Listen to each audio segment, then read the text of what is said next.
I'm Joe Giglio for NJ Sports Now on this Wednesday, June the 10th. The New York Mets last night reached rock bottom offensively. Chris Heston, a pitcher 3-4 weeks ago, most people around baseball, even pretty big baseball fans, probably didn't know where it came from or what his career statistics were before. Well, we all know now he threw a no-hitter. We all know now he's the first pitcher to throw a no-hitter this season, and we all know now he did it against a Mets offense that went pretty meekly in the ninth inning as Heston struck out the last three batters to finish off a great start for him and another poor night for the Mets offense. The Mets now down to 25th in baseball in runs scored.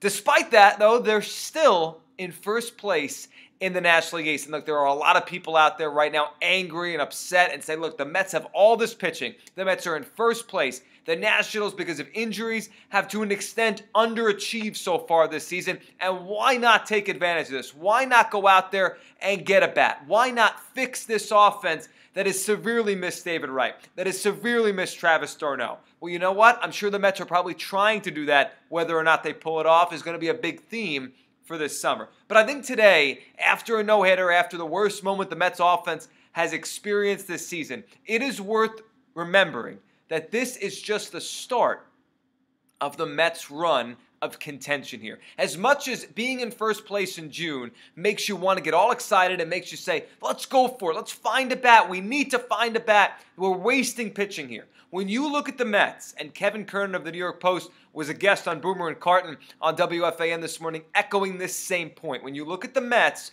2016 and beyond, that's the real window. Not that it's not open now. Not that the Mets can't stay in this, and I believe they will stay in it, because I just don't think the Nationals are cohesive enough yet and healthy enough yet to go on the run and be consistent like they need to be. And their defense all year has just been a disaster, as we saw in the Bronx last night.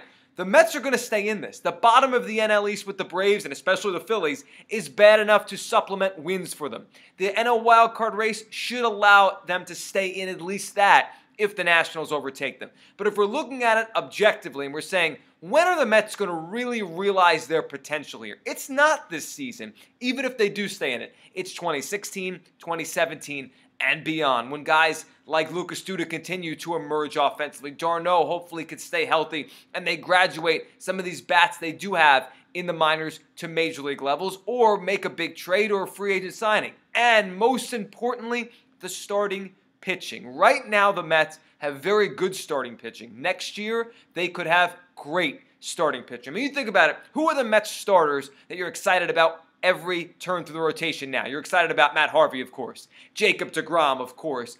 Syndergaard, even though last night he wasn't great, I thought he threw the ball okay, and he will be a very good starting pitcher. And then you hear about Steven Matz in AAA. Zach Wheeler coming back next year. That could be your rotation in 2016. That could be the rotation that takes the Mets from good to great. So it's as frustrating as it is right now, and as frustrating as it is to watch a team that is good enough to stay in it, but a bat or two away, and maybe an arm in the bullpen away from being a really, really big-time contender, as frustrating as that is, realize 2015 is just year one of contention. The Mets will only get better from here, and this is the first step. And the first step is not always linear. Not like it's going to be they're better in July and then August, September, and it all goes up from there. The Mets will have their ebbs and flows, but this is a franchise that it's on its way up, despite the embarrassing no-hitter of last night. I'm Joe Giglio for NJ Sports.